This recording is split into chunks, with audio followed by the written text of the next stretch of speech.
Welcome to the Continuous Quality Improvement video series for Sexual Risk Avoidance Education Grant recipients.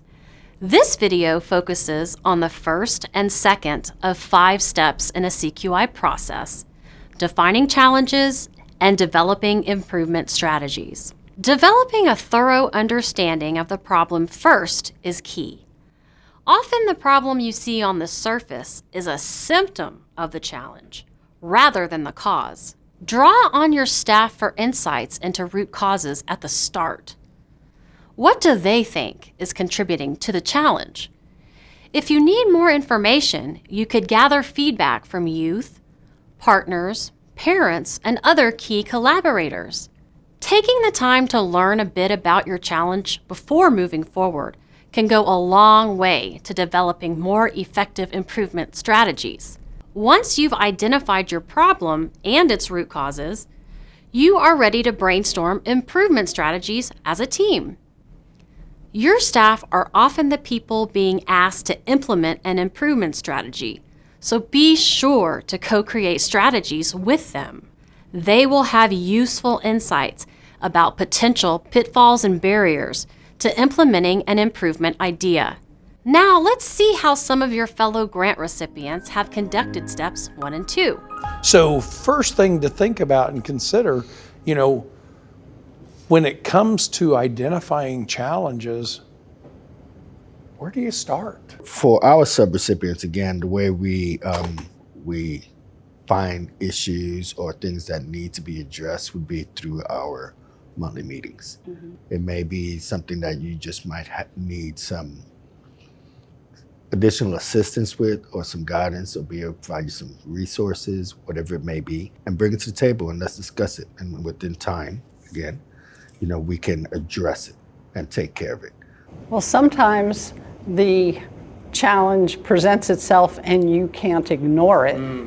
But then there are the other times where you've got several things and maybe you're at a relaxed time in your organization and you can look around and say, you know what, we really need to do more outreach to, boys and girls clubs, and then you look to see if you have your staff available that can be part of that outreach.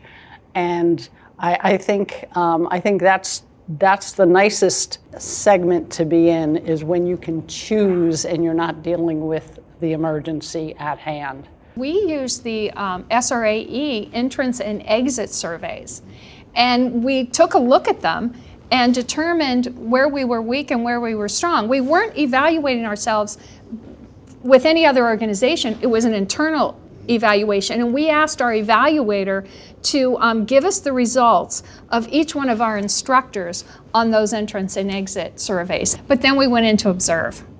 We had to go in and observe the lessons that were being presented that actually talked about marriage. And we wanted to see whether or not were they faithful to the lesson plan. If I'm observing 3 classes in a day, at the end of the day, I can't remember all 3 or what happened in which one. So we actually have a tool that we use. It's our observation worksheet. We use that when we're in there, and then immediately following the class, if we can, we talk to the instructor. Always tell our staff, this is not punitive. This is to make us better, to make you better, to really help the kids. It's not punitive. And so we go in with that attitude. We want them to be open to having these conversations about the observation worksheet. It works out really well. We have kind of implemented a little saying in our office: failure is not an option. Everybody is sold out because they see the need here. So that passion kicks in and we take off.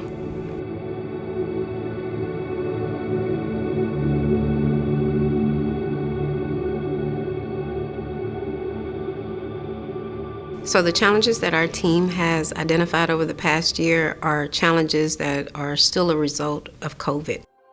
When they first opened back up, they had a condensed schedule. They were only having school till around 12:30. The schools were very interested. Yes, you can come, but we have limited time. So that was our very big piece. We went back with each other and met and say, they're interested.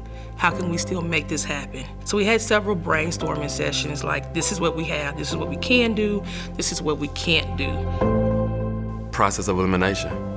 Pick, let's see will that work, then kind of vote on, I don't think that'll work. And being able to accept that when you're on the team, you have to sacrifice sometimes your own feelings for the betterment of the team. And with that, I see it in the CQI team and that we sacrifice some of our own things that may be easier for us to get it done for the betterment of everybody and to get a better product out of it. We knew that if we were able to get a condensed version of the cohort that did not compromise the fidelity, that would be key. And so we did find that. When I heard we found one, I almost jumped and touched the roof because I could find something that I could break down and accommodate the schedule that was needed. I was able to get it, and at that time I had a prevention coordinator who was working with me. We looked at it and we smiled immediately, and we sent emails back saying, hey, when can we start? Let's go. What does respect mean to you? That is really continuous quality improvement, and that in every organization should be an ongoing process. This tool helps us think outside the box and allowed us to have safe and comfortable conversations. Gets people more willing to address the matter with CQI. The grant recipients did a great job explaining their CQI practices related to defining challenges and identifying improvement strategies. Remember, this is just steps 1 and 2 in the CQI process. You will want to look at modules 3 through 6 for more detailed information about these steps. You can find these links at the bottom of the screen, so make sure you check out the rest of the videos in the series to hear about the other steps in the CQI process.